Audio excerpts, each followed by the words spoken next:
कहानी नीरू की है। पंजाब की नीरू की शादी दिल्ली के राहुल से होती है। दिल्ली कितना बड़ा शहर है ना, लेकिन आप लोगों का घर तो बहुत छोटा है। हमारे पंजाब में तो ये बड़े बड़े घर होते हैं कि मजा ही आ जाता है। कोई बात नहीं नीरू, मैं भी तुम्हारे लिए बहुत बड़ा मकान बनाऊंगा बहुत जल्दी। नीरू के पिता जहाँ पंजाब के जाने माने व्यापारी थे, वहीं उसका पति राहुल दिल्ली में एक सिंपल नौकरी करता था।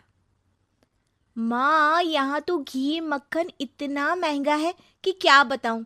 मैं तो तरस ही जाती हूँ घी खाने के लिए। नीरू की माँ को ये सुनकर बहुत दुख होता है। मेरी बेटी को घी नसीब नहीं हो रहा है और ये बहू यहाँ बैठकर घी में शक्कर डाल रही है। देख वनिता, मैं साफ कह रही हूँ, इस घर में जितना घी आएगा उतना ही मेरी बेटी के घर दिल्ली भी जाएगा। अरे ये क्या बात होती है माँ जी? बेटी का उतना ही करो जो अच्छा लगे। अब क्या मायके से घी और मक्खन तक की सप्लाई करोगी आप? हाँ, मेरी बेटी किसी चीज को तरसे मुझसे बर्दाश्त नहीं होता। अब क्या था, नीरू के मायके में 2 किलो घी आता तो 2 किलो दिल्ली जाता नीरू के पास। एक दिन, माँ बड़ी गर्मी पड़ती है दिल्ली में। इस घर में तो एक ही एसी है और वो भी ड्राइंग रूम में। सारा परिवार एक ही कमरे में सोता है। हाँ बेटा, वो तो हर घर की कहानी है। यहाँ भी एक ही एसी है। अरे बिल इतना आता है कि क्या बोलूं। तभी वहां राकेश आ जाता है। माँ, थोड़ी देर में यहाँ कुछ प्लम्बर आएंगे मेरे कमरे में एसी लगाने। जरा ध्यान से लगवा देना ना माँ। ओए, ऐसे कैसे तेरे कमरे में एसी लगेगा? हाँ राकेश, एक बार बात तो कर लेता। अरे पापा, वो वनिता को गर्मी में नींद नहीं आती। ड्राइंग रूम में सबके साथ सोने में वो अनकंफर्टेबल है, इसलिए। अरे पूरे परिवार के साथ वहां तेरी बहन नीरू भी तो सोती है। वो नहीं हो रही क्या अनकंफर्टेबल? समझ रहा है ना?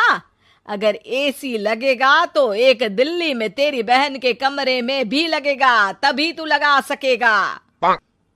राकेश वनिता को सारी बात बताता है। वनिता करती भी क्या, मन मारकर बैठ जाती है। माँ, ये लोग ठीक नहीं है, क्या करूं मैं? अरे बेटी, यहाँ आ जा, तू यहाँ आकर रह ले। अरे छोड़ दे ऐसे पति को। कैसे छोड़ दूं माँ? समाज क्या कहेगा, लोग क्या कहेंगे? वैसे भी मेरा एक बेटा है मयंक। अरे हटा बेटा, तेरी उम्र ही क्या है, इतनी परेशान रहेगी तो काम कैसे चलेगा। खैर, बात आई गई हो जाती है।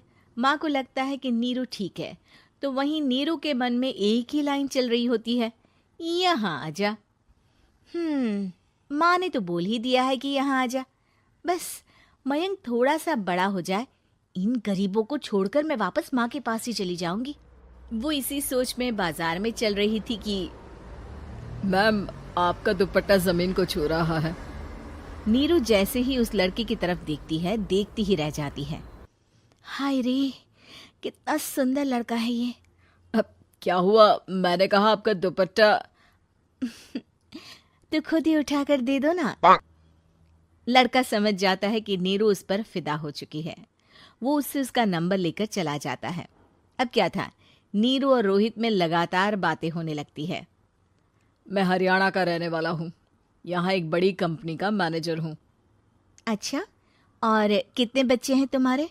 बच्चे? अरे मेरी तो शादी भी नहीं हुई है। तुम बताओ, शादी करोगी?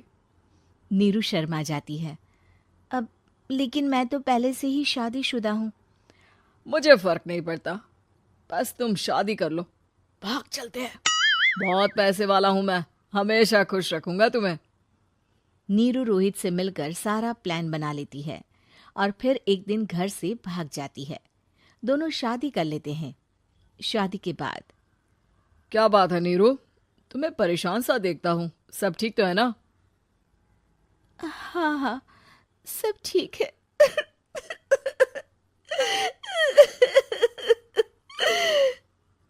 ये कहते कहते ही वो रोने लगती है। अरे क्या हो गया, रो क्यों रही हो? मैंने तुमसे एक बात छुपाई है। और वही बात अब मुझे परेशान कर रही है। रोहित, मेरा एक बेटा भी है, उसका नाम मयंक है। क्या बात कर रही हो? ये तुमने मुझे पहले क्यों नहीं बताया? देखो नीरू, मेरी माँ को मैंने ये नहीं बताया है कि तुम शादीशुदा हो। बच्चा मैं मैनेज नहीं कर पाऊंगा। नीरू को समझ में नहीं आता कि वो क्या करे। तुम उस बच्चे को अपनी माँ को क्यों नहीं दे देती? नीरू चुपके से माँ को फोन करती है।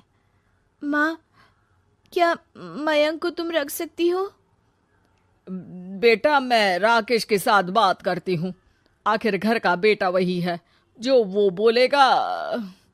वैसे भी बेटा, तूने जो किया है ना, उसके बाद से पूरा घर तेरी बुराई कर रहा है। मैं भी अब किसी से तेरे लिए लड़ नहीं सकती। राकेश बेटा, नीरू ने तो जो किया बहुत ही बुरा किया, लेकिन मैं सोच रही थी कि क्यों ना मयंक को हम यहाँ ले आए। तभी वनीता बोल पड़ती है। वाह जी, ऐसे कैसे यहाँ ले आए? यहाँ क्या भंडारा भरा है? और जिस बच्चे की माँ ने नहीं सोचा, उसके लिए हम क्यों सोचे? नीरू को एक बार तो अपने बच्चे के बारे में सोचना चाहिए था ना। अरे लेकिन तेरे पास भी तो लड़का नहीं है ना वनीता। माँ, वनीता ठीक बोल रही है। कल को वो बड़ा होकर इसी घर का हिस्सा मांगेगा तो हम क्या करेंगे? माँ कहती भी तो क्या, वो चुप रह जाती है। वहीं नीरू का पहला पति कहता है। माँ, अगर आज भी वो वापस आ जाए तो मैं उसे माफ कर दूंगा। बेटा, गरीबी चीज ही ऐसी है, क्या करेगा। तू तो अब मयंक का सोच। वो बेचारा तो बिना माँ का हो गया। मयंक के खातिर तू दूसरी शादी कर ले बेटा। लोगों के लाख समझाने के बाद नीरू के पहले पति की शादी रिद्धि से हो जाती है, जिसके पहले पति से 2 बच्चे होते हैं। देखो जी, मैंने शादी सिर्फ बच्चे के खातिर की है। मैंने भी शादी सिर्फ बच्चों के खातिर की है। वहीं नीरू के दूसरे पति के मन में ये बात घर कर जाती है कि नीरू एक मासूम बच्चे को उसके खातिर छोड़ कर आई है। अब देखो नीरू, मुझे लगता है कि जो औरत अपनी कोख का बच्चा छोड़ सकती है, वो तो कुछ भी कर सकती है। कल को तुम्हें मुझसे अच्छा कोई मिल गया तो तुम तो मुझे भी बाय बाय कर दोगी ना। नीरू को अब उसका दूसरा पति ताने देना शुरू कर देता है।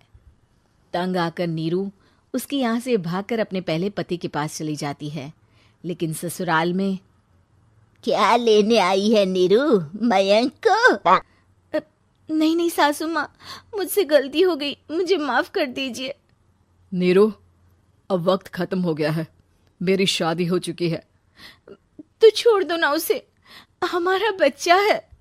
मैं आपको अपनी माँ नहीं मानता, मेरी नहीं मान तो बात अच्छी है।